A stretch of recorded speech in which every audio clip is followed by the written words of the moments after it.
everyone, welcome back to Beyond the Veil Tarot and Astrology. My name is Candice Marie. Thanks for joining me. I'll be your astrologer today. Back at it with yet another video, and today we're going to be taking a look at March's up-and-coming solar eclipse in the sign of Aries. If you guys like my content, you want to see more of it, make sure you click the bell button below, subscribe to the channel. Equally, if you're already subscribed, look down and make sure that you're still subscribed. And give me a thumbs up if you like this video. Consider leaving me a comment and letting me know where this eclipse is taking place in your natal chart. What's it doing? Is it conjunct an angle or a personal planet? I'd love to hear your guys' thoughts and feedback. Equally, this is the last eclipse in Aries. We've seen eclipses taking place here for the last 2 years, so this is almost like a grand finale. So we can kind of reminisce and talk about how these series of eclipses have been impacting the Libra and Aries area of our charts. Consider sharing this video far and wide, share it on your social media or with other astro fans. Really helps the channel grow and allows me to keep doing what I'm doing as a full-time content creator. As always, I thank you guys so much for your support and also for joining my memberships. Now, wow, I feel like this has been like such a crazy ride having had these eclipses in Aries and Libra. Today, we're going to talk about what this solar eclipse means at the end of March, how it has legs, and it's going to play out clear into 2026. And we will also be discussing how this is going to be impacting all of us collectively as well as personally. If you stay tuned to the end, I'll be taking you through the 12 rising signs. Equally, I have tons of information about these eclipses over the last 2 years, so you can kind of poke through my channel. You can see some of the previous videos just to give you some insight as to what's happened in the past. Now, buckle up because this is a big one. I feel like this is like the grand finale video that puts everything in its place. As many of you guys know, Aries is just such a hot zone astrologically with the retrogrades and the ingresses that are going to be taking place. But on March 29th, 2025, we see the final solar eclipse in Aries. It's a game changer. I feel like all eclipses are, especially solar eclipses, which really kind of make us leap forward into something new. So it's not just any old new moon. This is a new moon on steroids, and it is a fiery reset. Now, it's happening smack dab in the middle of both Mercury as well as Venus retrograde, and it's hosted by Mars in Cancer. So today we're going to unpack all of that. We're going to talk about the vibes, who's feeling it the most, and what it means up against this retrograde backdrop. I'll talk to you guys about the Sabian symbol, and we'll talk about how it's been clashing with last year's solar eclipse in Libra. I'll give you guys some tips and information on how to best harness and work with this energy, what to watch for, and some ritual tips as well. So let's light it up. Let's get into it. Let's talk about the basics. So first things first, this video is coming out right around the time that we had the lunar eclipse in Virgo, okay? Probably within a day or so of that. So eclipses, they come in pairs. They're like bookends. And we see eclipses come through about every 6 months, and they generally are 2 weeks apart. So you're going to want to reflect on what major closings and conclusions have been taking place in the Virgo area of your chart. That was the full moon lunar eclipse, which is a big emotional ending. Now that's an important piece of the puzzle because we have to kind of wrap something up before we start something new. Huge theme for the month of March. As you guys know, retrogrades are kind of at play, and the ruler of that particular eclipse, Mercury, was around 9 degrees of the sign of Aries. So we saw, Mercury kind of retrograding from 9 degrees back. We saw Venus retrograding from around 9-10 degrees back. So this eclipse is actually bringing up some of the stuff that's been happening over the past few weeks. Check your chart, pull it out, take a look, whether you have it on paper or on an app or on software. If you have anything around 8 to about 10 degrees of Aries, you are in the direct line of fire. So that means that you get a new opportunity. The house is going to show you where in your life this is taking place. The planet is going to show you some of the themes. And obviously Aries is about something brand new. This is cardinal fire, first sign of the zodiac, ruled by Mars. Equally, if you have anything around these degrees in the cardinal signs, so Cancer, Libra, as well as Capricorn, you will be feeling the effects of this eclipse as well. But I feel like eclipses impact everyone. It's not just people who have planets in those signs. I think that since we're seeing retrogrades, we're kind of seeing that everybody individually is kind of reevaluating something personal. So when we see eclipses, they really scream like initiations. Aries is known as the warrior or the pioneer, and it's about starting something fresh, claiming your power. It's also about cutting through all of the BS. So expect sudden shifts in how you see yourself and what you're willing to fight for. But it's not necessarily smooth sailing. There is a very raw, impulsive edge to this particular sign. As we've seen in previous years, when we had the North Node in Aries, those eclipses were no joke, especially last year when we had a solar eclipse in Aries taking place also alongside a Mercury retrograde in the same sign. So themes are going to include boldness, independence, and breaking free from stagnation. That's also what we're learning from some of the retrogrades in and out of Aries and Pisces. Something has to end, so something new begins. It's like the universe is really holding a match and kind of saying, okay, do you want to strike this? Do you want to kind of strike while the iron's hot? Do you want to get moving in this area of your life? And obviously it's going to be hitting, like I said, Aries placements the most, but I feel like anybody who's got fire, you're going to be experiencing some trines, so it can actually help you kind of jumpstart something. If you have anything in the water signs or in the earth signs, this might be a little bit more uncomfortable because it's a different element. And the air signs, I think, are going to kind of cruise through this one for the most part. So the significance, I think, of this particular eclipse taking place amid a Mercury and a Venus retrograde, if you guys have seen some of my previous videos, I've been talking about how this has been kind of foreshadowing what's coming up with this solar eclipse. So we kind of have an idea of what is coming or how we're going to start new. We know that Mercury deals with everything kind of in regards to communication, ideas. I think it's also about our communication plans and where they're kind of being reworked in some capacity, our own thoughts, our own desires, our own education, travel, as well as our beliefs, because it happened at a 9, that's a Sagittarius degree. But the problem is with Mercury retrograde in Aries is that there is this tendency to leap before we look. So we can be a little impulsive, we can be making some impulsive changes, we can be making some changes with our habits, and we may not see things so clearly. And then with Venus retrograde in Aries, we're rethinking matters of the heart. So think love, worth, desires, as well as personal finance and resources. There is this theme of reevaluating or asking ourselves, who am I without you? So it's in relation to something else, as Aries and Libra, always is. I think together it feels a little chaotic. I'm recording this actually before Mercury or Venus even go retrograde. So, I'm anticipating that it's going to have a lot of us feeling like we cannot be patient when it comes to our personal resources, when it comes to spending, when it comes to relationships. Yes, retrogrades, they slow things down. We deal with the past. It can feel a little messy, but also it can make us be reevaluating where we need to reignite a flame, what we are passionate about, and also redefining ourselves throughout this particular delay or detour. And I think it's important to really kind of trust the process and be patient as this unfolds over the next couple of weeks. The retrogrades want us to look backwards in order to go forward, but the eclipse is saying it's time to do it now.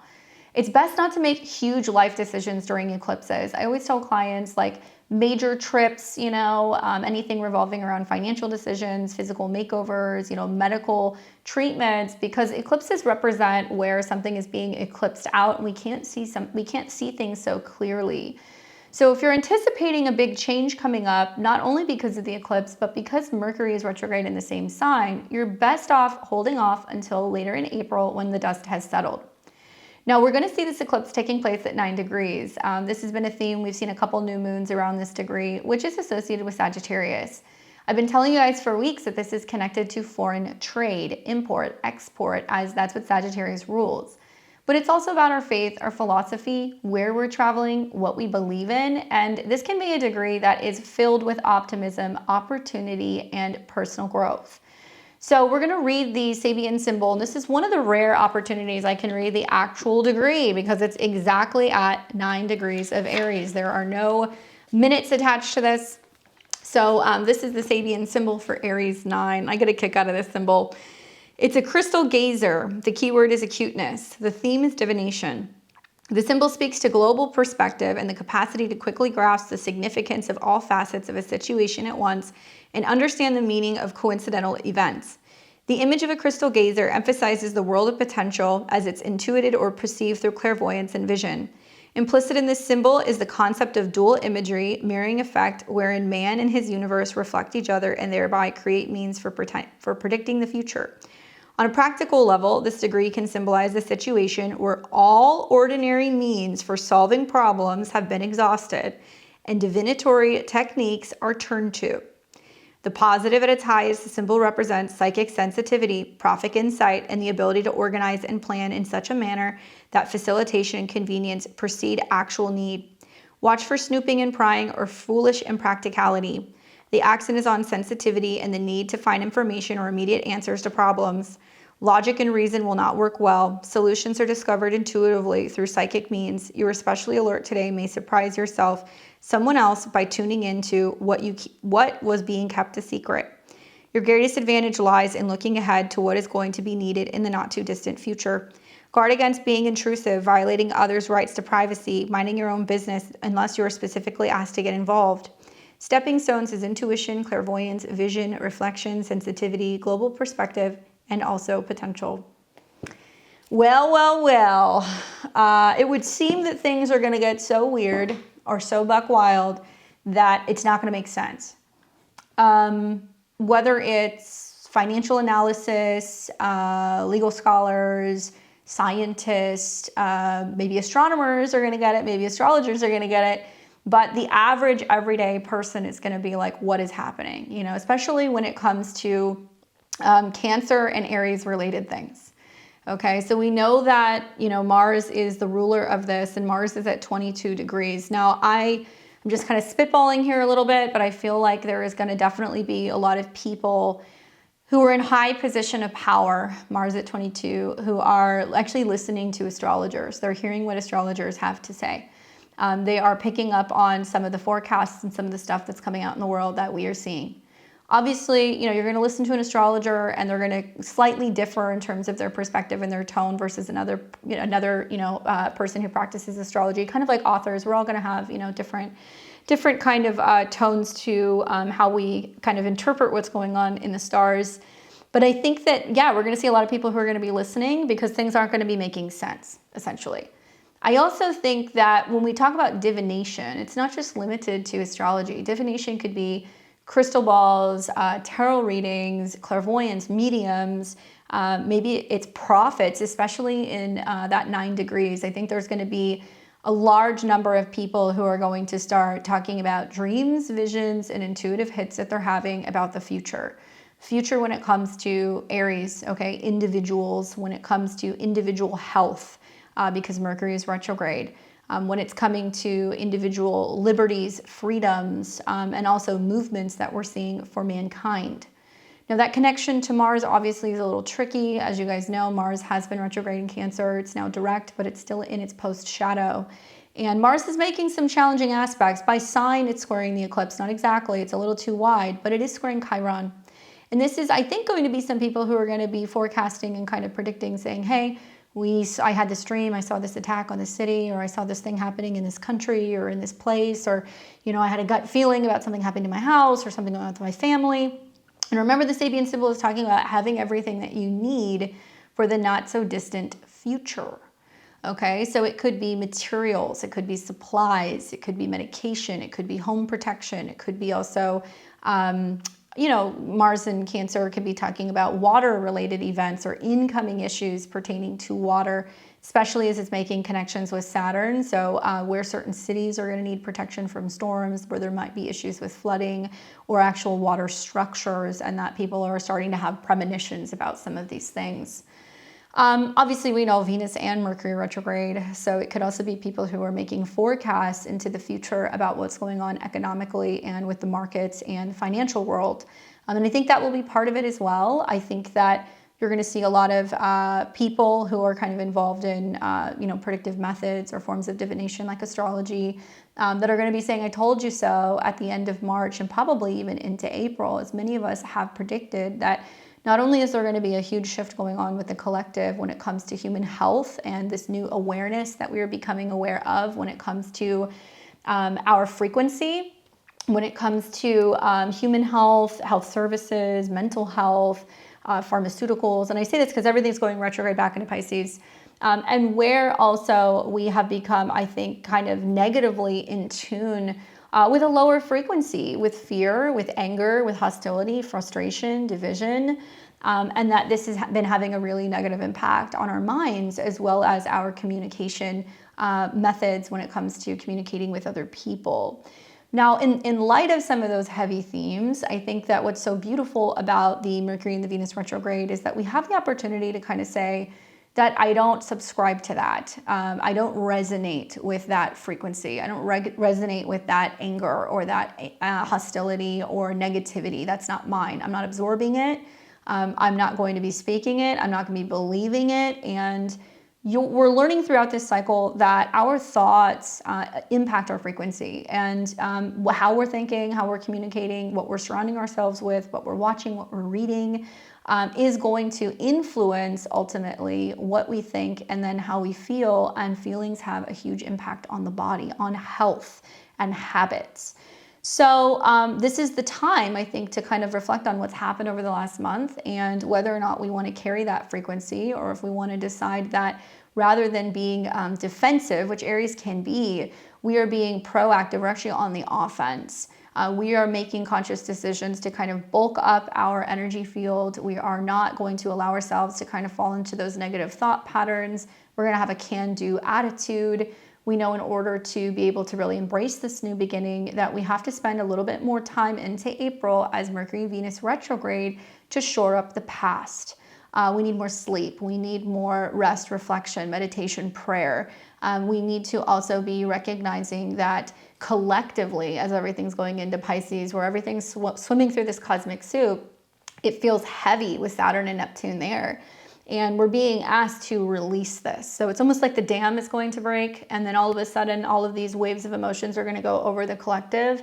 And it most likely will start with anger and frustration, but then it will, become, I think, transmuted, and it will kind of go in the direction of acceptance, acknowledgement, action, responsibility, and a new vision for the future. Now, if we think back to last fall, okay, so let's go back to last fall. And let's look at the eclipse that we had back then, just to give you guys a little bit of food for thought. So we have this eclipse that took place at 10 degrees of Libra. So this was a solar eclipse in Libra. Solar eclipses are about planting new seeds, action, and kind of forward motion. Out of 10, so the responsibilities that we're taking when it comes to relationships, partnerships, agreements, diplomacy, mediation, trying to actually meet other people halfway. And Mercury was conjunct this particular eclipse. It was actually kind of like Cazimi because it was within about a degree. So it was about these new seeds where we were trying to focus on coming together, maybe meeting people, bringing in more clients, selling products, anything like that. And there was a couple 11s here, especially the ruler Venus, that makes it very interesting. It's talking about like how communities and the collective and people online and friends and social networks are actually coming together. So a little challenging with obviously the sun in Libra, where we kind of lose, our identity a little bit sometimes in other people.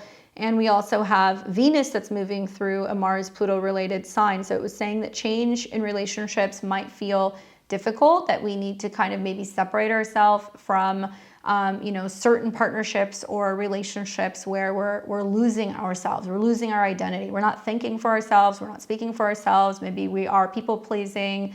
And that makes perfect sense because this was a solar eclipse conjunct the South Node. So I bring this up because it's going to be exactly in opposition to this degree, 9 of Aries to about 10 degrees of Libra. And so will the Mercury retrograde. Is retrograding in opposition to Mercury. So is Venus retrograde in opposition to Mercury. So over the last 6 months, maybe there's been too much togetherness. Maybe we have had to reassess who or what we're aligning ourselves with and whether or not it's actually going to be best for us on a personal level. Recently, I heard somebody make the statement, and they said something like, the person that you're going to become, right, Aries, or the person that you're becoming is going to cost you some of the relationships and some of the partnerships that you have had, but that it's worth the peace of mind. Sun, Mercury, Venus, that's now going to be in Aries. And maybe we see where other people have been indecisive or wavering in relationships or support. Perhaps maybe this is now a period of after being in 6 months of like relationship land. Now we're like, okay, we're going to do our own thing. We're going to kind of redefine who we are. So maybe look at what was going on with the area of Aries and Libra over the last year or so. I feel like it was a very, us, versus now it's going to be me. And last year we were asking ourselves, who's on my team, right? And I think this spring it's going to be, am I alone in this? Am I doing this on my own? Yes, we're going to see tension between independence and compromise, especially if we have been people pleasing and not really learning the lessons of that South Node in Libra transit. So it's really a 6-month storyline that's now hitting a climax, and we're going to see relationships and diplomacy shift big time. Now, then we move forward to the eclipse that we're having in March. And this is going to be kind of ruled by, like I said, Mars in Cancer. Now, Cancer, 22 degrees, that's like a Capricorn, military, homeland, responsibility, government, borders type of energy. Obviously, Cancer is incredibly protective. It's very emotional, and also it's very home focused. So throughout this Mars retrograde cycle, we've seen lots of issues with home, devastation. We saw fires, we saw flooding. We have also seen lots of people that have been really realizing that emotions have been really holding them back. The past has been holding them back. Maybe we've had to kind of deal with ancestral or family karma. Maybe we've had to move or deal with real estate or property or landlord related issues. Certainly it's been very home focused, okay? And this is not, Aries or Mars's usual vibe. So it's really tying the fiery reset to family roots and inner security. You might feel an urge to defend your space and also process old wounds at this time. It's less charge and more fortify, and emotional courage is the name of the game. Now, I do think after this particular eclipse, we are going to see down the road reactivations, but within the next 6 months or so, I think this is going to prompt a lot of individuals, Aries, to be recognizing and realizing where, they may be living in certain places. It could be cities, it could be countries, it could be certain, family members you're living with, neighborhoods, and places where they're feeling like it's under siege, not necessarily literally, but that there's a lot of anger or hostility, or, people aren't friendly. Maybe you're noticing there's a lot of traffic and people who are rushing around, and you're like, it doesn't feel safe living here. And it might prompt a lot of people to want to move or relocate or go to places where they feel like they're going to have more security.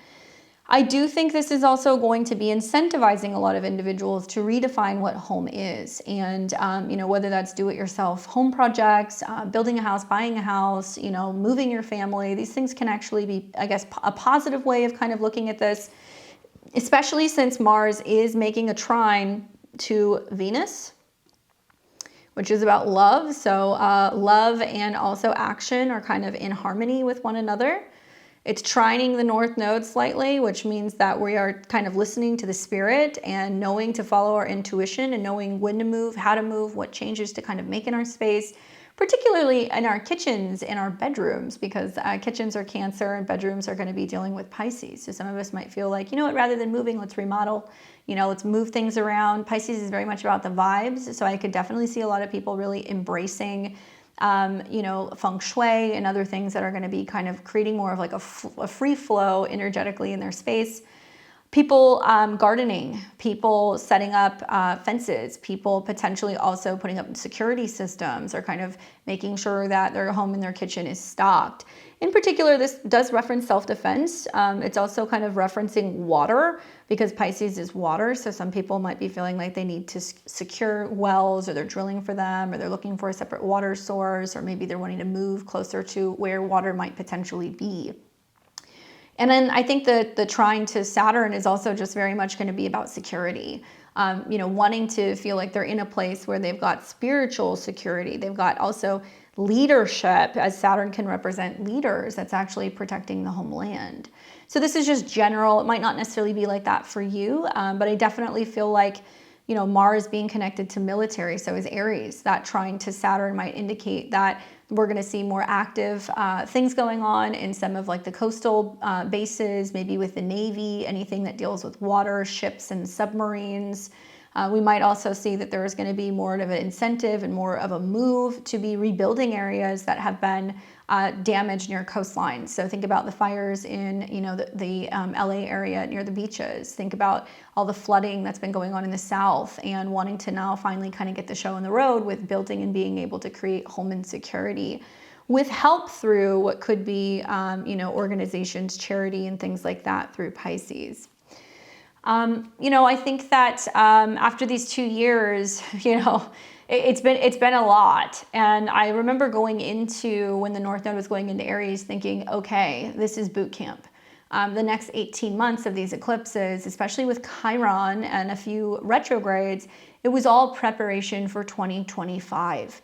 Knowing that Saturn would come into Aries and Neptune would come into Aries, where we are finally waking up from a dream and becoming aware of where we've been, maybe delusional, maybe we felt stuck, maybe we're shifting out of victim mentality, we're ready to kind of, pick ourselves up by the bootstraps and kind of get the show on the road and start or initiate something new. It's very much what new thing we are taking responsibility for that we also know requires a sacrifice, a personal sacrifice, Saturn and Neptune in Aries.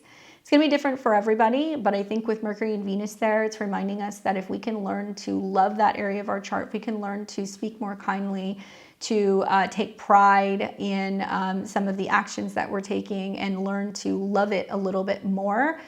It can actually be this beautiful new dream, this thing that we're extremely dedicated and very devoted to. And that's why I think this is a cool solar eclipse, that it's kind of setting the stage for that. Now, with all new moons, they eventually become full moons. So this eclipse doesn't necessarily mean something has to happen on the 29th. You might be feeling the effects of this March 1st, right? But in 6 months' time, you'll start to see this unfold, and it'll also go further into 2026. I think probably another positive is that the solar eclipse is going to be sextiling Jupiter, so it can be prompting us to be learning, writing, speaking, journaling, walking, biking, getting active, especially with our communities.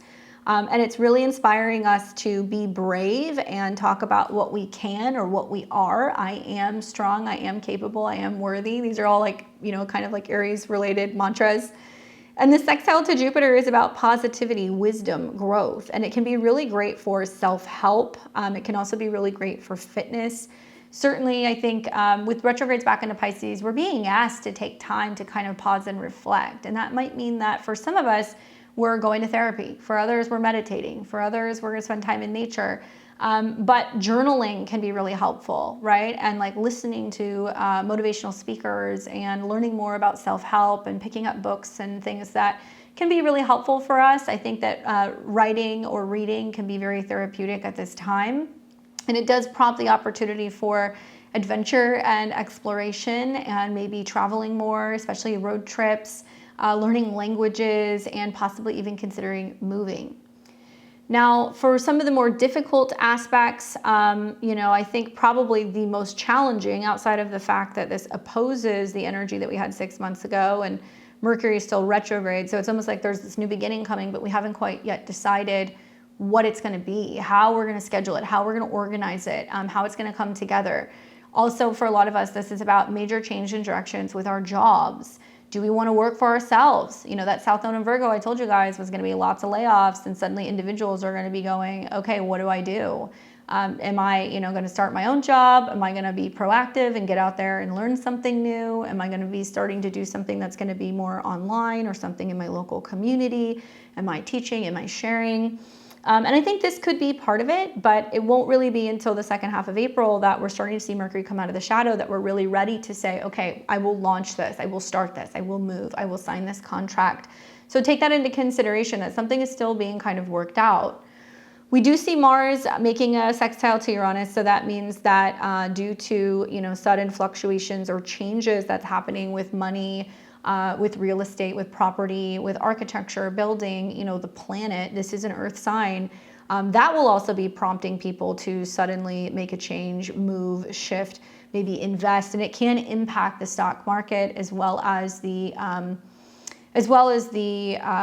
housing market. And I've said this for a long time, and some astrologers are saying next year. Certainly I do think that we can be seeing real effects of there being kind of a downturn, obviously March and April. I don't really think we're going to feel the effects of some of the economic downturn until closer to either the fall of this year or it's going to be the summer of 2026. So these will be kind of peak points that I've seen astrologically that are going to play out. But, Mars being in a trine to Venus, Saturn in the North Node is super watery. It's very emotional, and it's calling us to reflect on our emotions and what we've done in the past and how to move different. versus Mars square Chiron, which I would not underestimate that square.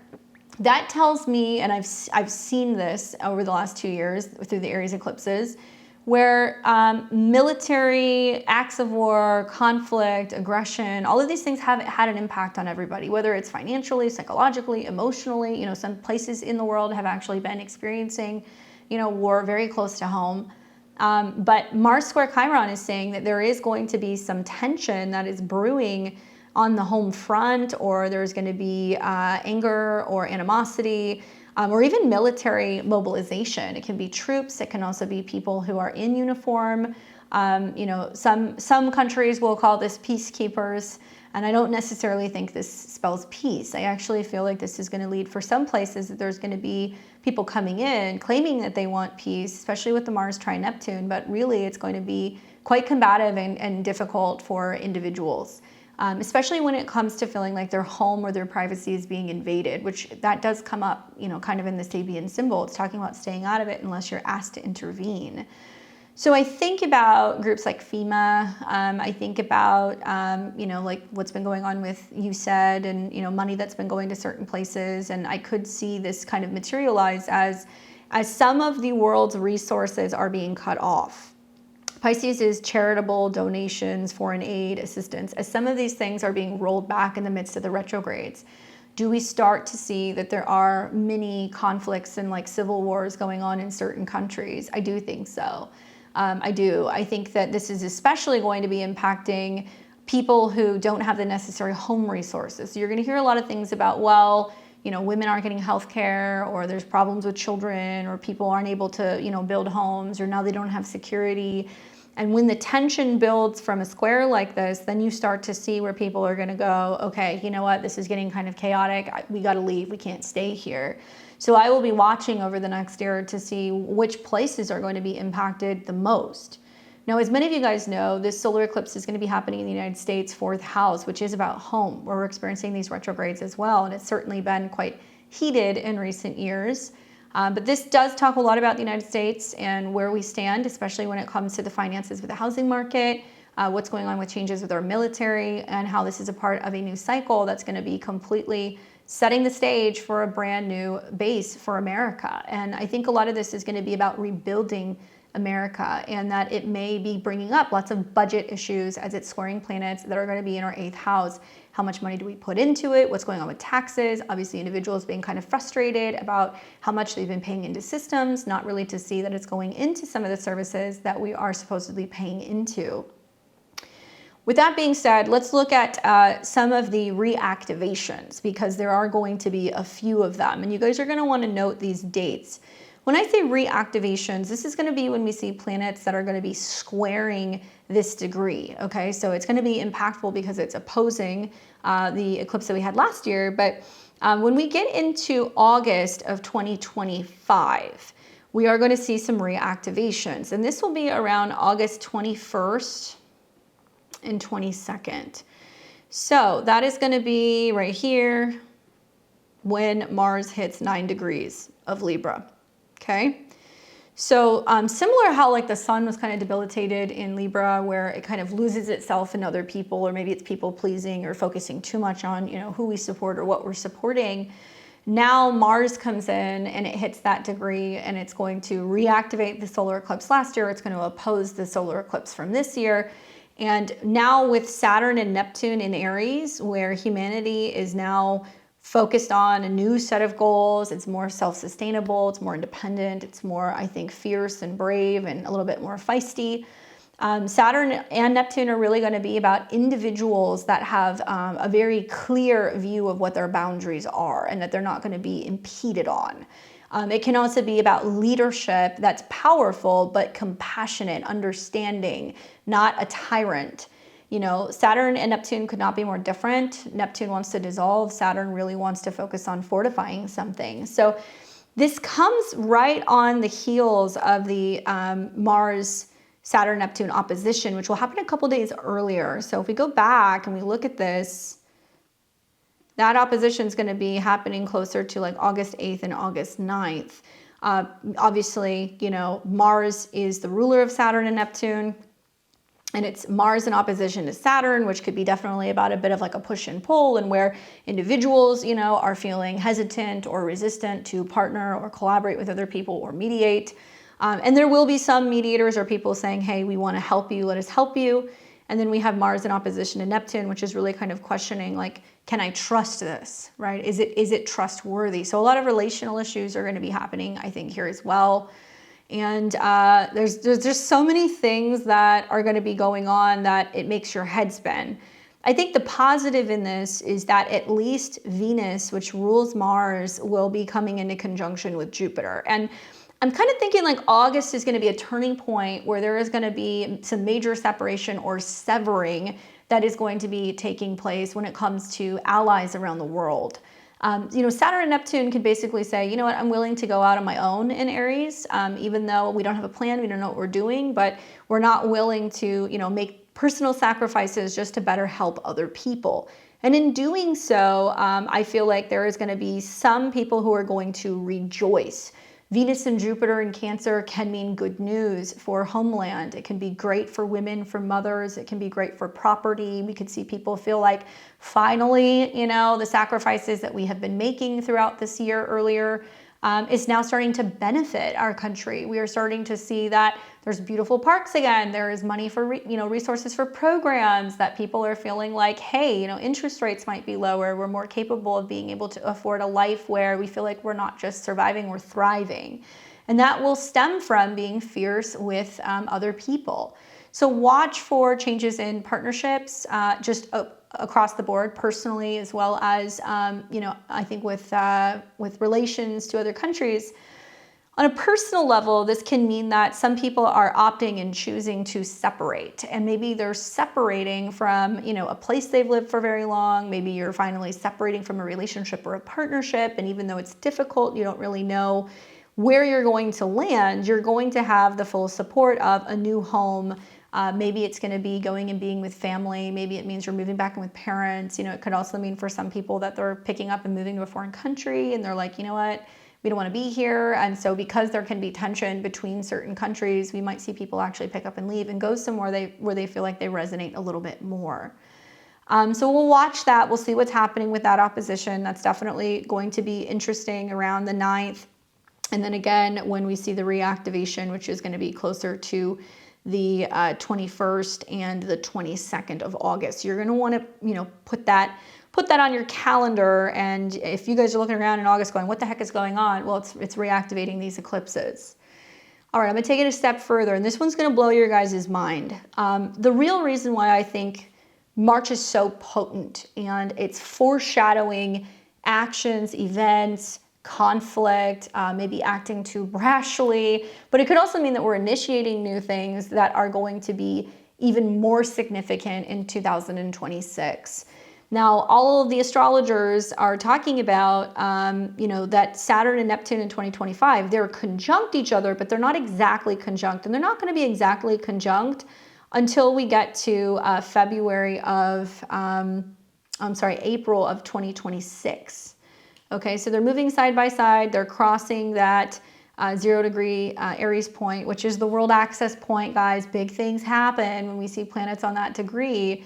In this case, my eyes went immediately. I was like, there has to be a connection and a correlation to this. Whatever's happening now is setting the stage for what inevitably will happen in the spring of 2026. Well, look at this. We're going to see April 20th, okay, and 21st, Saturn comes back to 8 degrees, a conjunct 9 degrees, but look at where Mars is, 9 degrees. Look at where Mercury is, 9 degrees. So right around the time of the Saturn-Neptune conjunction, February of 2026, and then going into April of 2026, you will see this reactivate. Mercury, the mind, South Node ruler, which deals with health, jobs, military, things revolving around organizations and scheduling. We see Mars, which can be about hostility, conflict, cutting, but also passion and direction. And Saturn, which is about limitation, responsibility. Look at this massive stellium here. Mars is in its own sign. And Mars-Saturn conjunctions are known for being incredibly challenging and very difficult, especially like having to endure something that can either be painful or it could be something that requires us to really mature and grow up. And in this case, I think it's about standing up and fighting. Prior to this, we see the Saturn-Neptune conjunction that's going to happen. And I've been kind of looking at the conjunction point. Okay, so that's going to happen in February. Kind of jumping around a little bit here. Sorry, guys. But we're going to see that conjunction that's going to be taking place in February. And when it happens, it looks like the moon is going to be there as well, February 20th. So Saturn-Neptune conjunctions happen roughly every 36 years or so. The last one was in 1989, 1990. It was in Capricorn. And it was really setting the stage for lots of changes, especially with what was going on with Europe and in Russia and the Soviet Union and all that stuff. We saw the Berlin Wall come down, and you know, we will see similar things, but this time around in Aries, it's about something new. So we're going to see fiery new leaders with passion and vision for the future. I think with Mars being the ruler at the time, and it's in Aquarius, it's going to be talking a lot about some kind of revolution that's going on, and it can be a lot of people who are really pushing for forward motion and incentivizing people to come together. So like grassroots campaigns and things revolving around the collective. And after that conjunction happens, then you'll see from February into April, the time that I was mentioning, that a whole slew of planets are going to go through Aries. So like when the sun comes through, it'll probably be a little bit easier to navigate. That's what I'm anticipating, because the sun is exalted there. So it can kind of soften some of the heaviness of like the Saturn stuff. But by the end of March, we're realizing that individuals are having to become more independent, self-sufficient, and they're also learning to stand up and kind of protect themselves and defend their rights. So long story short, collectively, there can be some conflicts and things that are being kind of set up now or brewing right now that can actually really, we're going to see the heat that's going to get turned up next spring. That can mean conflict with leadership. It can also mean that there is like a back and forth, that if we can find peace as planets are going into Pisces, it is possible that we can kind of like prevent future war. We can prevent future conflict or combat as all those planets are coming into hard aspect with each other in Aries.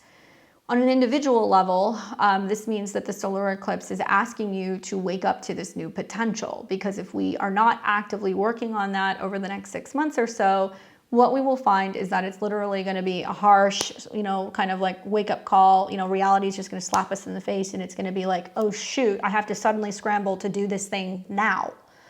So take note of what's happening, proactively work with it, you know, set intentions revolving around that area of your chart, so that way you're not feeling like you're kind of under pressure and having to kind of leap into, you know, having to be forced to do some of these things next year.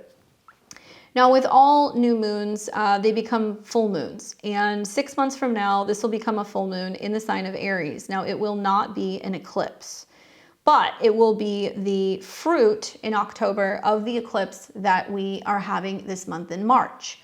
So on October 6, 2025, we will have a full moon in Aries. 14 degrees, which deals with, you know, Taurus. So it's money, food, personal possession, anything regarding security and banking. Obviously, the full moon is as a result of the sun in Libra in opposition. This will be hosted by Mars, which is going to be in its home sign in the sign of Scorpio. And this particular full moon is going to quincunx Mars, which means individuals are going to be really focusing on, you know, maybe it's going to be about finances, joint resources, taxes. It can also be things kind of connected to debt and loans, and feeling more proactive about wanting to save money, invest money. And it's not entirely positive watching Venus conjunct the South Node, because it could actually mean that this is going to be spelling out some, you know, potentially turbulent times financially for individuals, and that we are now finally realizing that we have to break away from things that aren't going to be providing us with real security or stability in the future. Challenging for relationships as well, as are any full moon in Aries, because you see the polarity between the sun in Libra, and then that moon in Aries is like, I'm going to do what I want, you know? And maybe is a little resistant to change because of the quincunx of Mars, you know, financial changes, intimacy changes, vulnerability. And Venus conjunct the South Node in Virgo, as it's also approaching the Virgo eclipse degree and the South Node, is indicating there is going to be a lot of flushing out of relationships, and people who may actually decide to separate, even if it comes at a cost, a division of assets and investments and things like that.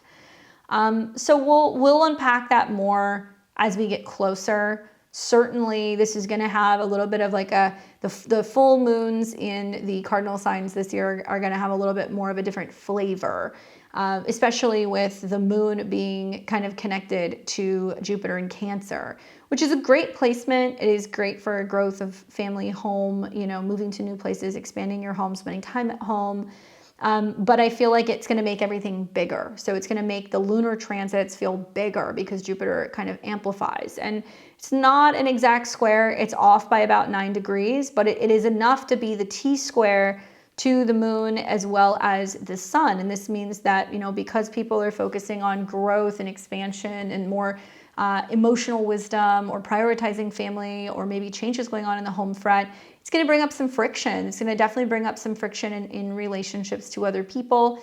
And it's also kind of highlighting that, you know, maybe doing what's best for the country, or doing what's best for the family, or doing what's best for your parents, or maybe for your children, is going to require you to be diplomatic. And it can be hard when you have the moon and Chiron in Aries, where it's like, this is not what I want. This isn't what I signed up for, you know, and what about my needs? And it's definitely going to kind of bring that up.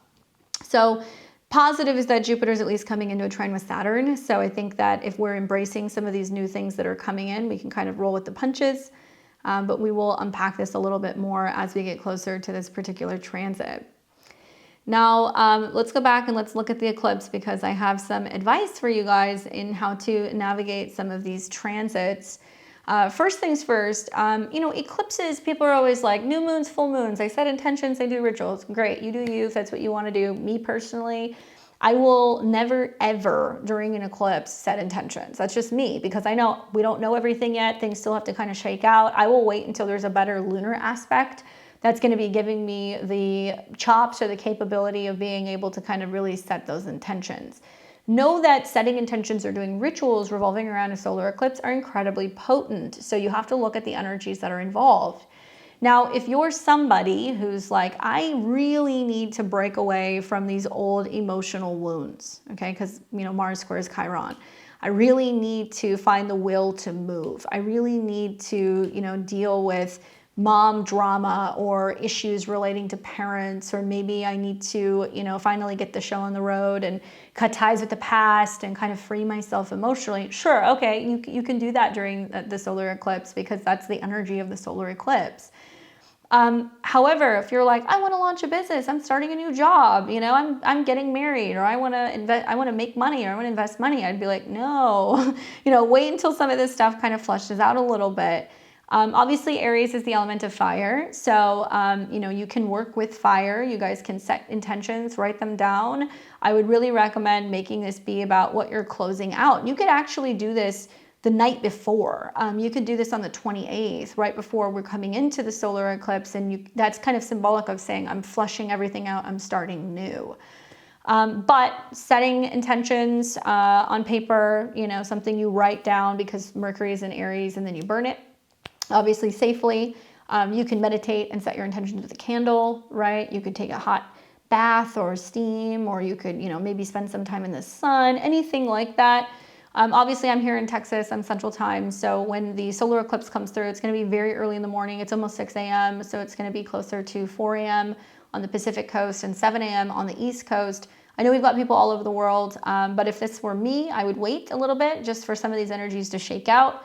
However, I would, if you like to work with herbs, you know, you can work with things that are warming, okay? Hot spices and teas can be good.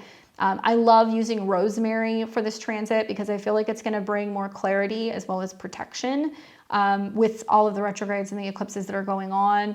Nettles is also a really great herb that you can use for strength and vitality. So you can put some of that stuff, maybe steep it, put it in a bath, or you can have it in some tea. And also you can burn or steep them. So if you want to put stuff on an incense, you know, burner, and you want to burn it, you can. If you want to use aromatherapy oils and you want to work with rosemary, that can be really great. Cinnamon's good to ignite passion, and ginger is great for courage. So even just, you know, being a little bit of like a kitchen witch and throwing some of that stuff in your food, or maybe putting it in some soup or in some tea, can be great. Or you can dab some of these essential oils onto your wrists or onto a candle, so that way you can work with that energy as well. A lot of this is about waking up the spirit, right? And like getting the spirit on board with some of these new things that are coming. And I think a lot of it's also about realizing and recognizing that we need to change our frame of mind. So anything we're inhaling or smelling, I think can really wake us up, and it can kind of make us a little bit more present, because Aries represents the right now. If you work with candles and crystals, if you work with crystals, you can definitely, I mean, I'm an Aries moon, probably my favorite crystal to physically wear, although it makes me like a feral rabid dog, is carnelian. I love carnelian. It's so pretty, but I've gotten to where it's like I can't even wear it because I just get like super spicy. But if you don't have a lot of Aries placements, maybe you'll do better with it. If you feel like you need a little bit more, passion, or a little bit more, what's the word that I'm looking for? Fierceness. Yeah, work with carnelian. It will help you with motivation. It'll help you also speak up a little bit more. I also like red jasper because it still has that kind of fire element, but it's more grounding. I also like mookaite jasper, in particular because it's a jasper, so it's going to connect with Aries, but it's going to help you say, no, that's not mine, or I don't want to do that. It's going to help indecisiveness and focusing on your own energy. I have found that having Aries placements, that's been a really helpful stone for me.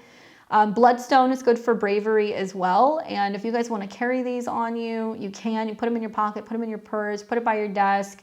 You can wear it in jewelry. Obviously Aries is kind of like the upper part of the face and eyes. So unless you're putting them in your hat, I don't know how you're going to get it there. Maybe if you have earrings that you can wear, if you want to wear it around your neck, that can be helpful. Or you can just place it somewhere like an altar space where you're setting your intentions with a candle. So I would work with red because Aries is associated with red. You can also work with white. So if you want to pick up a candle, you can. White candles are always great to use during eclipses because we're bringing in the light, right? Especially in a solar eclipse, we're bringing in the light. So I think that, red or white is fine. Throw a little ginger oil on it, maybe a piece of carnelian, and write down what you're releasing, what you're letting go. Because remember, Mercury and Venus are retrograding in this sign, and it's about personally saying, okay, I'm doing away with this. And also you can focus on intentions like, I claim my power. I am enough. These are things that are really simple to kind of help you get the show on the road with setting some of these intentions. Now, I looked a little bit at the solar eclipse chart. I thought about it and I was like, you know what? I personally would rather wait until Mercury is coming back into Aries and it's being reactivated at that degree. So I would prefer to do something probably on the next moon. So I'm not even going to really set intentions unless it's stuff that I'm getting rid of. If it's like, I want to get rid of this, I'll do that. But I'm going to be setting intentions closer to April 28th when we have a new moon in Taurus, and that moon's exalted, and it's going to be sextiling Venus, which is going to be direct conjunct Saturn. So if you're like, hey, I want more money, I want a new relationship, I want this, I want that. No. Aries is about figuring out, okay, what are you going to do first thing in the morning? Do you need to create a morning routine? Do you need to start kind of, pumping yourself up, being your own hype man? Do you need to start working out? Do you need to take some kind of personal action that you need to, kind of start before you can bring in the positivity, the pleasure, the money, the relationships? It's really about you. Unless you're like a Libra rising, it's not really, it's for everybody else. Aries is you. So even if you have it in something other than the first house, it's going to represent your relationship to that area of your life, your action, your involvement. And as we look down the road between the end of March and also going into May, Saturn and Neptune are going to be there. Actually, the day after this eclipse, we're going to see Neptune enter into Aries, okay? Literally the next day. Look at this. Venus and Neptune are conjunct in Pisces. Boom. Next day, Neptune's going to be going into Aries. So it's already kind of saying, all right, what new dream are we opening up to? Are we kind of fooling ourselves, right? Or are we open to some new possibility? And because it's strongly associated now with Mars, and Mars is in Cancer, it's going to be about where people are living, how they feel, if they can kind of clean up some of the ancestral past or the old emotional wounds to be able to forgive, maybe not forget. Cancer doesn't forget, but forgive, so we can really move forward, right?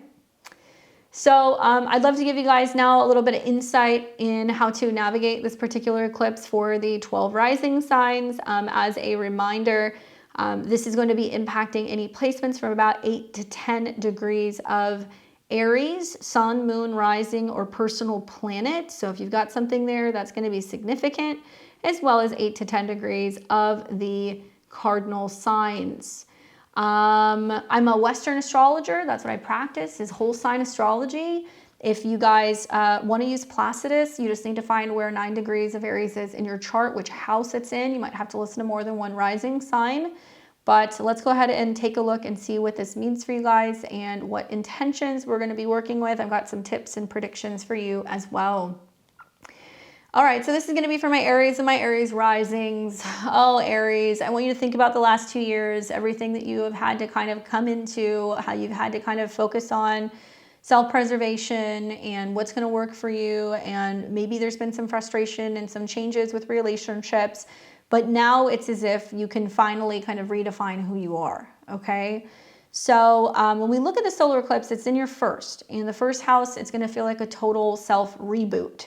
I know you've had a couple of them. This one is not too far off from what you experienced last April. If you think about this, Mars is your chart ruler, so Mars is in the 4th, so it's about what you're taking action in when it comes to home, family, emotions, or living situation.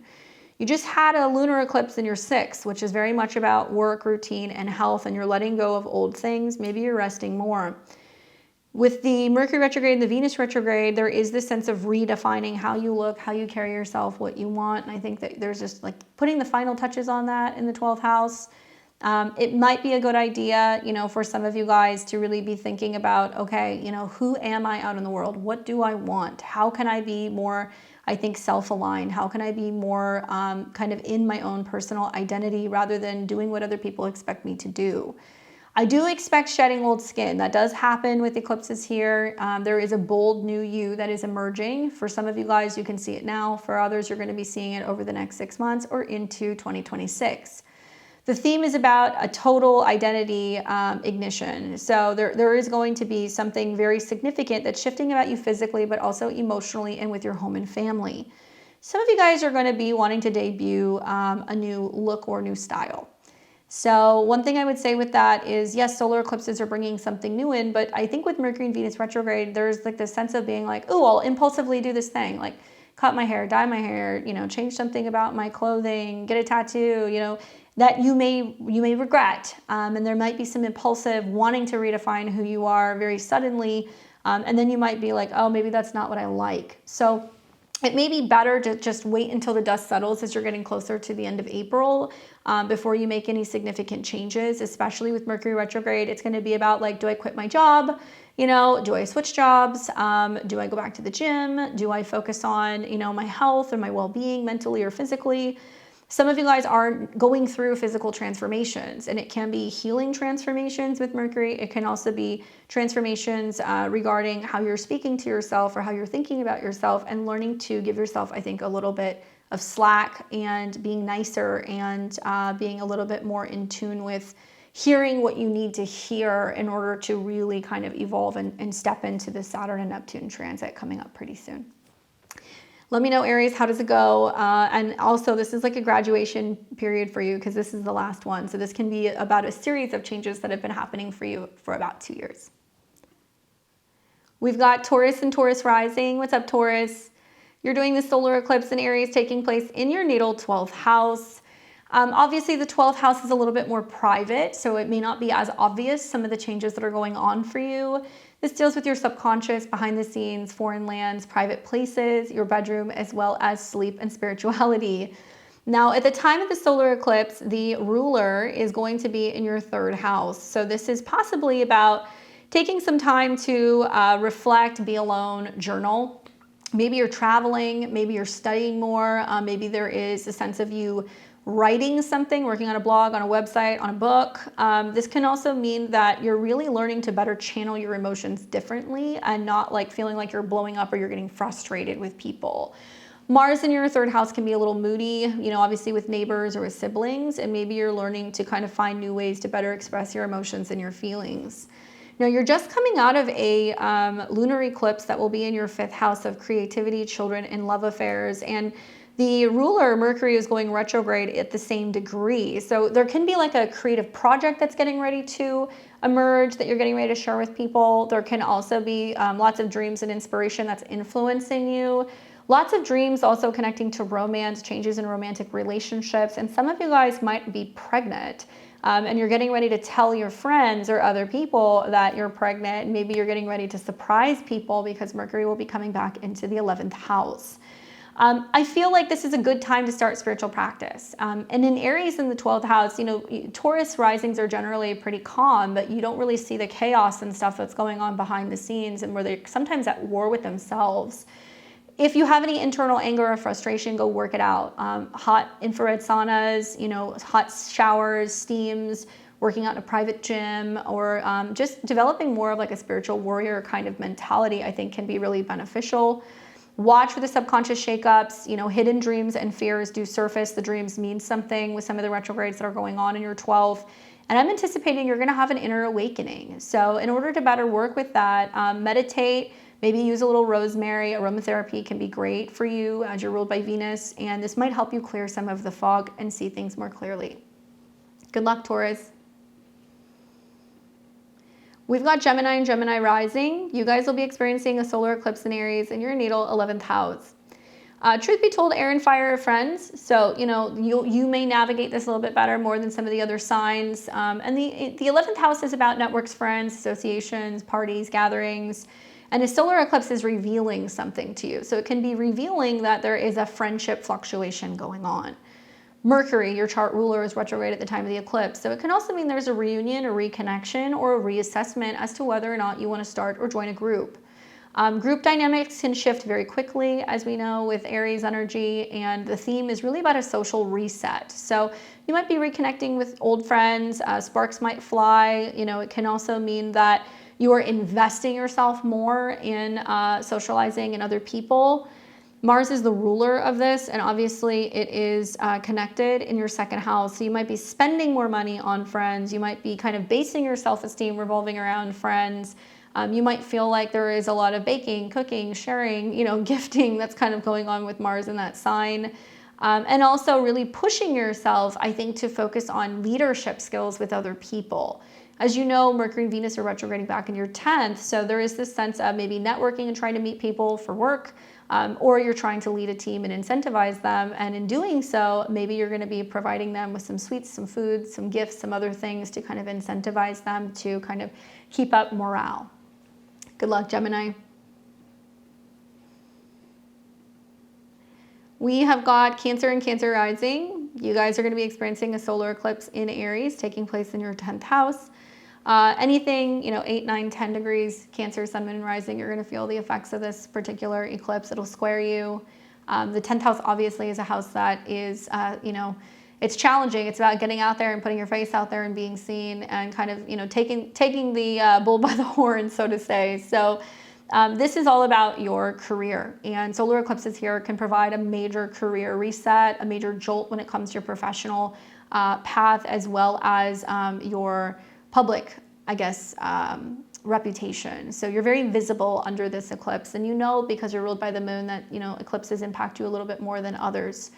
I think with the ruler being in your sign, you know, I've seen this for a lot of Cancer risings, and I've been telling all of you guys, like, it's up to you. It's up to you. Your career is going to be what you make of it. And if you feel incentivized with Mars in your sign, squaring this to say, you know what, I'm quitting one job, I'm joining another, I'm going back to, you know, an old job, I'm going to start working for myself. You know, these are things that might happen, especially with Mars in the 1st house. It can be incredibly pioneering and entrepreneurial. However, it can also bring clashes, ego clashes that you can be having with people at work. So there's somebody that you're working with maybe with Mars square Chiron that you're not seeing eye to eye with, and it could be a boss or a leader. Maybe you're feeling the effects of having to be a little bit more, I think, direct and kind of navigating, managing people, and like it's difficult for you to be assertive. Pretty soon, you're going to see when Mercury and Venus are done, the dust will have settled, and you know, they were going to be going back into your 9th house. So for some of you guys, it's I'm redirecting my career, I'm going back to school. For others, it's, hey, I'm taking time off, I'm going to be traveling, I'm working with a mentor, or I'm getting a certification before I start something new. For others, it can mean that your philosophy revolving around work is going to change. But any which way you slice it, it's really up to you with Mars being the ruler in your sign. I do think that teachers, mentors, trainers can help with Mars trine planets in the 9th house. I think this is also about your faith and your philosophy, and some of you guys might actually have to travel for work. Beyond that, I would say, knowing that Saturn and Neptune are coming into your 10th house, you have no other choice but to level up at work. And whether that means you're now being put in a leadership position or you're actually having to start something completely new, I would embrace that. I feel like a sudden work pivot or spotlight moment will come from this. I think that I would be courageous in some of the new things that I'm taking on. Update your bio, claim your space, show people what you're doing, put yourself out there. Definitely wait for any major launches or agreements or changes until later in April, but you'll start to see them coming from this particular eclipse. Good luck.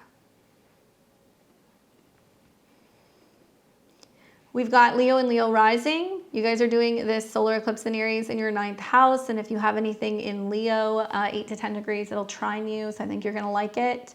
Solar eclipses are important for you as well, as you're ruled by the sun. So it's very personal. And some of you guys might find yourself at an airport or going back to school or traveling or maybe being involved in publishing, teaching, legal matters, all that stuff. The 9th house is a house that deals with wisdom. And it's about beliefs and where we travel to, literally or figuratively. It can be bringing in a mentor or a teacher. I think really with the rulership of Mars and Mars squaring, to me it seems that some of you guys may actually be doing some training, some higher education, maybe traveling to a foreign land, kind of dealing with repressed anger, frustration, or fears revolving around changes in your living situation or your home, and you're pushing beyond that. I also think that your beliefs will evolve. So I encourage you to travel if you can, maybe not necessarily during the eclipse. Let's say you're wanting to plan a trip or you're wanting to, go on a retreat, or maybe you're planning to go to an international country.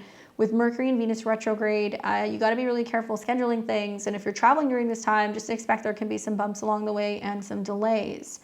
However, I do think that this might be kind of forecasting and showing that there is going to be something like this coming up for you guys over the better part of the next 6 months. So you can start learning and researching.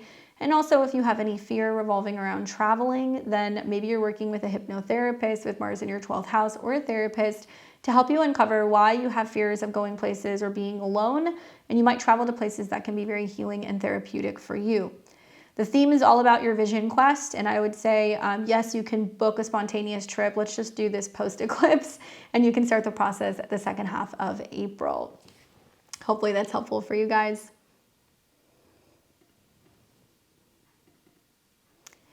All right, so we've got Virgo and Virgo rising. You're experiencing your solar eclipse in Aries in your natal 8th house of transformation, intimacy, joint assets, healing trauma, shakes and surprises.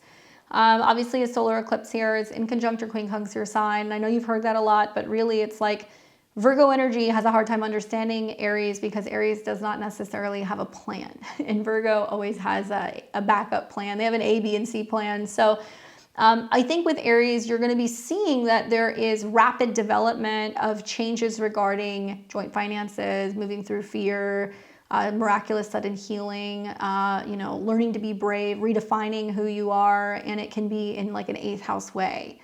So this is a house that deals with deep transformation. Obviously, money and intimacy gets real under this eclipse. Taxes, inheritances, joint finances, insurance, these are all themes connected to the 8th house. And the themes are power and reclaiming that personal power.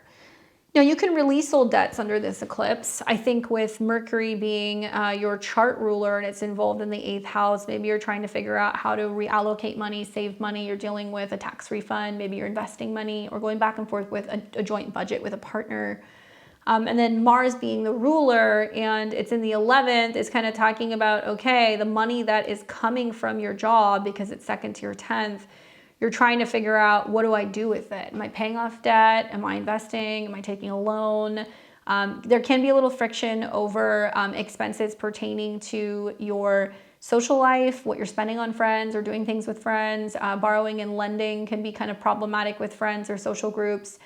But you can also find that the Mercury retrograde is giving you an opportunity, as is the Venus retrograde, to rework something. So you can be like, lowering interest rates. You can be, getting a new rate on a mortgage.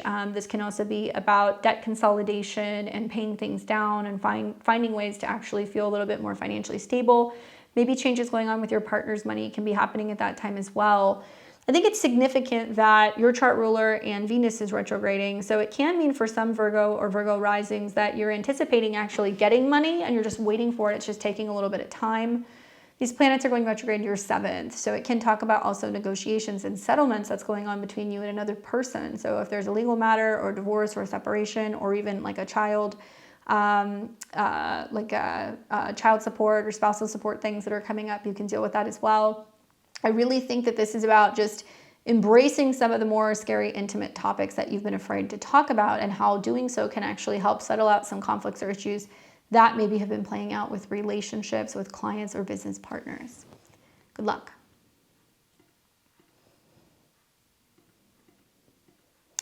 We've got Libra and Libra rising. You're doing this solar eclipse in Aries in your natal 7th house of relationships. So it's in your opposite sign, Libra. And if you have anything that's like 8, 9, 10 degrees of Libra, sun, moon, or rising, you're feeling the impact of this particular eclipse pretty strongly through opposition. Oppositions are relational, which is something Libra risings should understand because you have an inverted chart. So you have to understand both sides of a situation. And while the 7th house is about others, Aries is still about self. So this is kind of like a double dose of, on one hand, yes, changes going on with other people, but those changes being brought on through changes with yourself. You should see this because there has been a number of eclipses here in your chart over the years. Equally, Mercury is retrograde as Venus is retrograde at the time as well. So it can be talking about resolving issues that have been kind of going on in relationships and finding ways to hit the reset button on existing partnerships. That can be clients, that could be business, that could be romantic, it could be your spouse. On the other hand, the 7th house is others. So that, there is this sense with eclipses here that's like something's going on with other people. It may not necessarily be you. I think I would watch what's been happening up until this point in March. Mercury turning retrograde, Venus turning retrograde. Has there been things that have been coming up for you subconsciously in therapy? Have there been dreams and things that have been coming up that's kind of telling you what you should or could do with your relationship if you're in one? Have you been dreaming that you're going to meet somebody? Now, when this eclipse happens, yes, it's a fresh start. So you have the opportunity to then say, okay, if I want to go into a relationship or if I want to bring in clients or if I want to sell products, because this is your marketplace, you can. Now, Mars is the ruler at the time of this eclipse. It's in your 10th, so it is definitely got a very kind of businessy vibe. It can represent where you're feeling very incentivized maybe to get out there and be competitive, to do work, to be seen, to be the first, to be the best, but that can rub some people the wrong way, especially with Chiron and that square where, too much togetherness at work with a business partner can actually create relational issues. Maybe there is a conflict that you have with a boss and it's like impacting your ability to kind of mediate and be diplomatic with one another. I think really when you look at it, what it's indicating is that relationship issues can be impacting your career or career matters and like being overzealous and focused can be impacting your relationship and that can be bringing up some tension. Throughout this retrograde, you're actually going to see that, Venus and Mercury are kind of dipping back into your 6th house where I feel like it becomes more self-focused where it's like, I can't take on other people's problems. I can only focus on myself and my routine. So it's really asking you to be less consumed with what they're doing wrong, focus on what you can do, and then address issues, down the line over the next couple of months as Saturn and Neptune go into your 7th house. Surprises and shocking things can happen with relationships at this time, surprising meetings, also significant turning points in relationships. But I would be watching pretty much between now and May as, the Venus retrograde ends and then Saturn and Neptune shows up. It can mean that there is a defining moment or there is a new boundary that's being set in relationships. For some of you guys, you're going to feel like you met your true love. For others, you're going to be realizing that the facade is kind of wearing off of a relationship and you're starting to kind of see their true colors and where maybe they are being cold or deceptive or detached. But yeah, relationship reckoning, partnerships meet a me or us test You know, you're going to feel like there's a balance deal breaker. And I would encourage you in these retrogrades to talk it out, to be honest, and things that you've been afraid to maybe talk about with other people. You get it out in the air, and have the opportunity to redefine where your relationship stands. Good luck, Libra. We've got Scorpio and Scorpio rising. You guys are going to be doing the solar eclipse in Aries in your natal 6th house. And yes, it is a sign that quincunxes you, so it does feel a little funky. You're kind of getting used to this new energy with all these planets coming into Aries. Scorpio, your 6th house is your routine revolution under this eclipse. So changing jobs, getting back into the gym, focusing on your health, setting a schedule, being committed, and getting active. Yes, work, work, work, and more work. There is a lot of you having to possibly feel like you have to make sacrifices or you have to be helping other people. The ruler of this solar eclipse is Mars, which happens to be your ruler as well. So the positive is that Mars is actually in harmonious aspects with Saturn, Venus, and Mercury. So traveling, dating, meeting people, learning, focusing on hobbies can actually be a good way to maybe kind of break up your routine a little bit. It can't be all work and no play.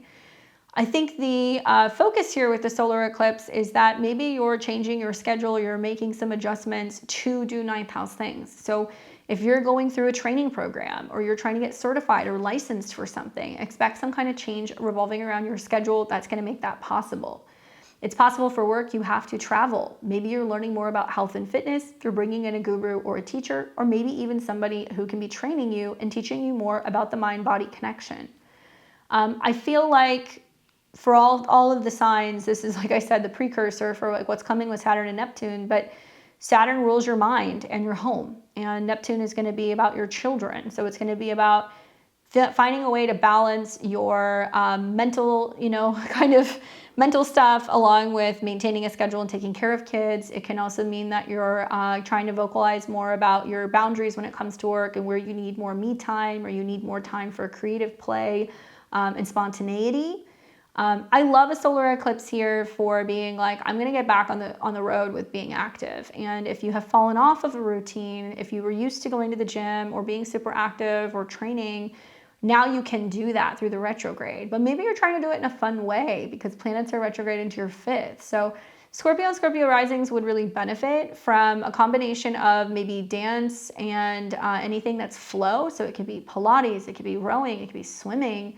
Saunas, anything in regards to water, and also Aries, which is going to be, physical fitness.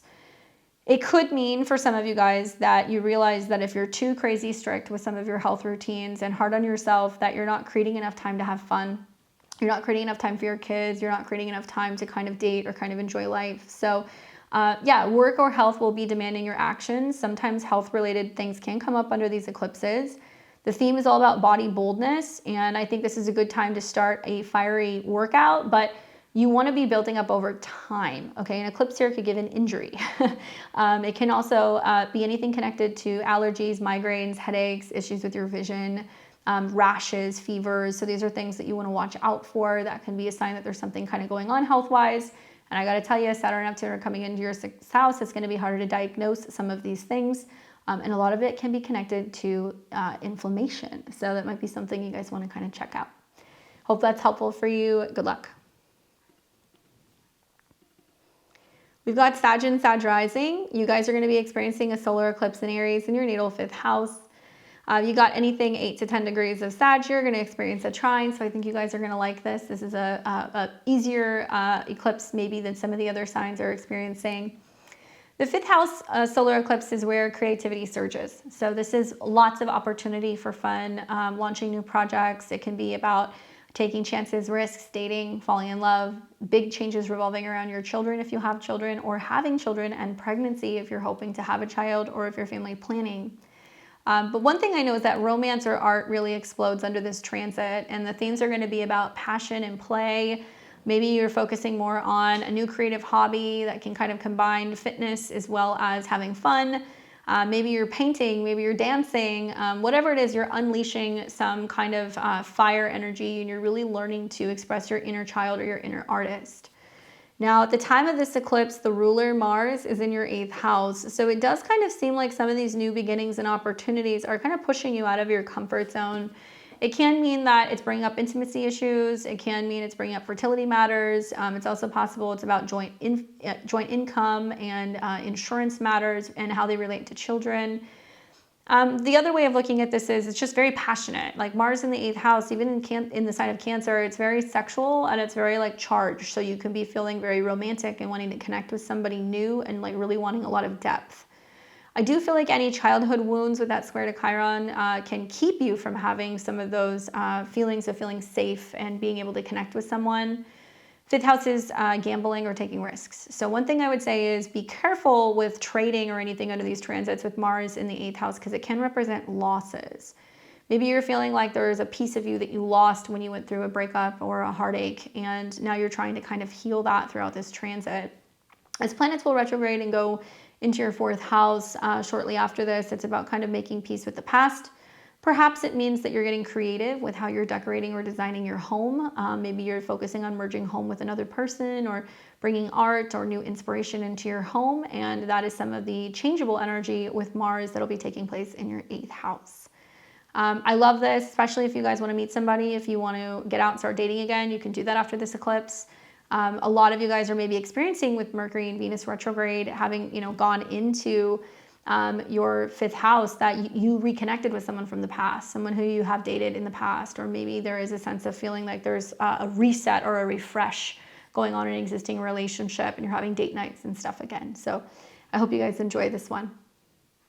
Certainly the sextile also to your ruling planet Jupiter is also very good for relationships and dating. We've got Capricorn and Capricorn rising. You guys are going to be experiencing a solar eclipse taking place in Aries in your natal 4th house of home and family.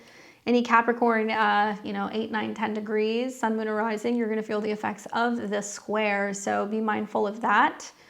The 4th house can feel like with a solar eclipse, home upheaval.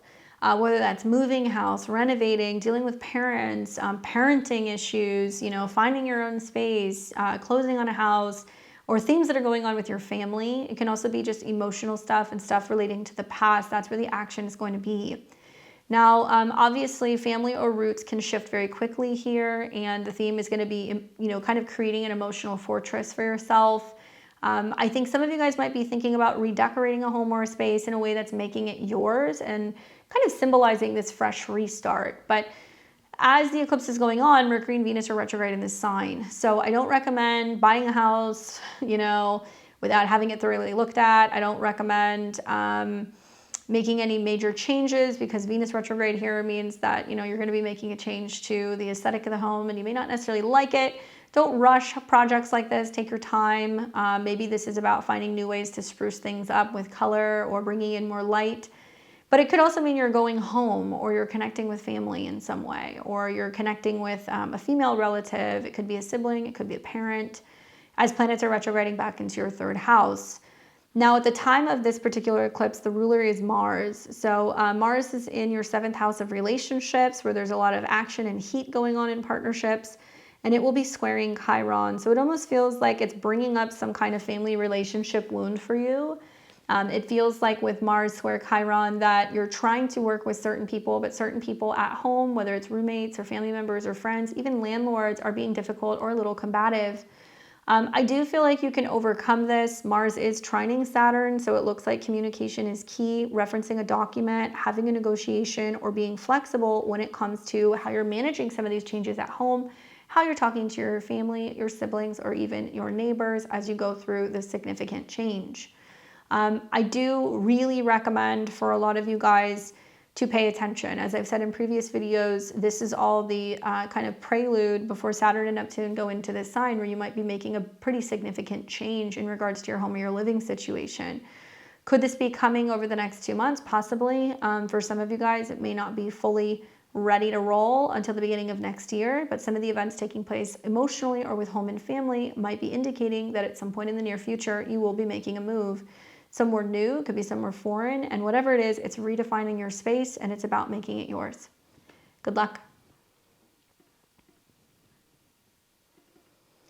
We've got Aquarius and Aquarius rising. You guys will be doing a solar eclipse in Aries in your natal 3rd house. bringing the attention to communication, your local community, vehicles, contracts, writing, and learning. This is where your mind's on fire, guys. That's really what this is about. I think that words or ideas can really take off here, although you're having to still comb through them and reassess during the retrogrades.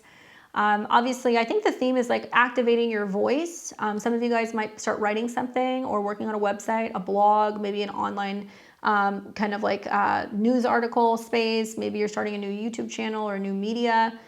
And the ruler at the time of this eclipse is Mars, and Mars is in the 6th house. So it's both a combination of how you're speaking up when it comes to overcoming challenges in the workplace, the emails you send, the meetings you have, the stuff you say.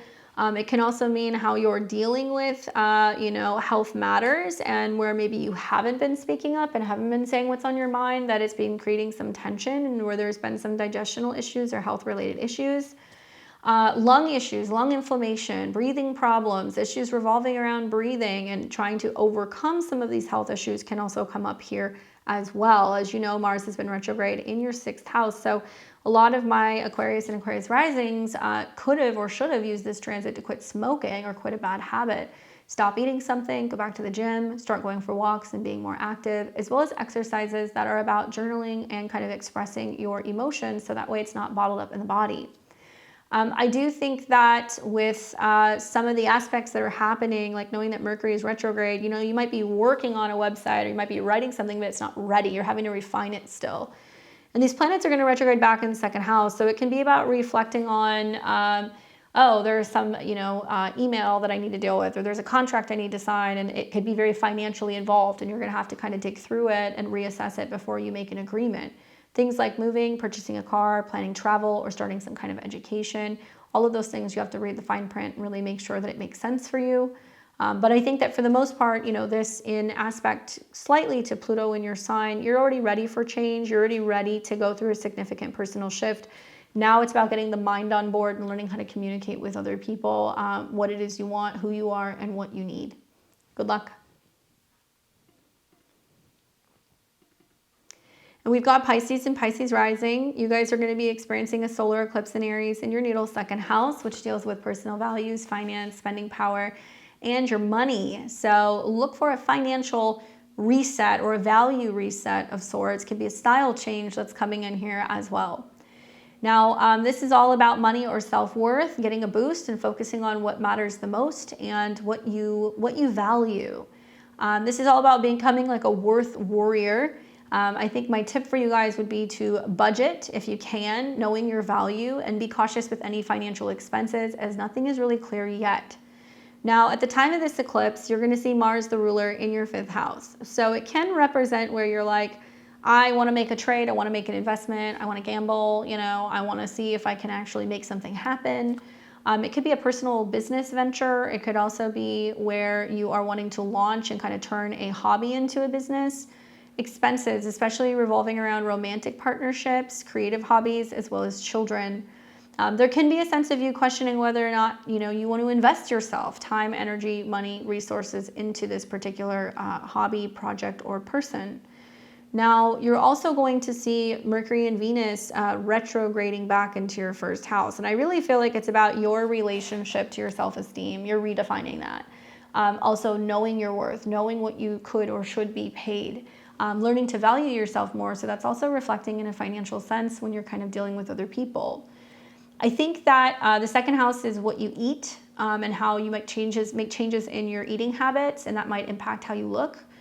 This is also how you're spending money. So usually retrogrades here can kind of symbolize you're cutting back. So you're like, I'm not spending as much, or I have something I want to save for. Or you're focusing on your own personal resources in opposition to other people. So certainly money can be coming back to you, relationships can be coming back to you, and then you're asking yourself, do I still value this? Do I want this? This is significant because planets will retrograde back into conjunction with Saturn in your sign. So you're the one who's responsible for your budget. You're redefining what you're going to put money into. And Saturn and Neptune will be in your 2nd house soon, where there's going to be a brand new beginning revolving around how you make money and becoming more independent and self-sufficient. I would really recommend, during this time, just be sensible with your resources, be, a little cautious with spending, because I've never seen a Saturn transit in the 2nd house that didn't materialize as somebody either practicing minimalism and they're getting rid of things and they're selling things and they're buying less, eating less, making changes with their eating, or it could possibly mean that they do feel a little bit of financial stress or tension and they have to kind of work through that. So less is more with this transit. That's something that you want to think about. And when you redefine what your values are, it's only then that you're going to be able to start focusing on becoming more financially independent and successful. It just comes with a little bit of responsibility. I hope this is helpful for you guys. I'm really excited to kind of see this final chapter complete. But that's just me with a ton of cardinal placement. So I'm ready to see this end. But I think that the bigger picture, when we really zoom out, is that this is where we kind of hit the ground running in preparation for taking something a lot more seriously into this next year in the spring of 2026. You know, so this Aries eclipse season is going to be the cosmic spark. It is the part 2 of eclipses of 2025. We will have a 6-month window before we get into them again in the fall. Ignite it wisely is my advice. I'd love to hear from you guys, your feedback. What's your rising sign? How are you seeing this manifest in your life? And how are you ritualizing this? What are you doing? How are you motivating yourself? I think we can motivate other people by talking about some of the things that we're doing. Drop it in the comments. I'd love to hear below. Don't forget to give me a thumbs up if you like this video and consider sharing, and hit the bell button for more of my astro insights. I will see you guys all very soon. You guys enjoy this eclipse and take care.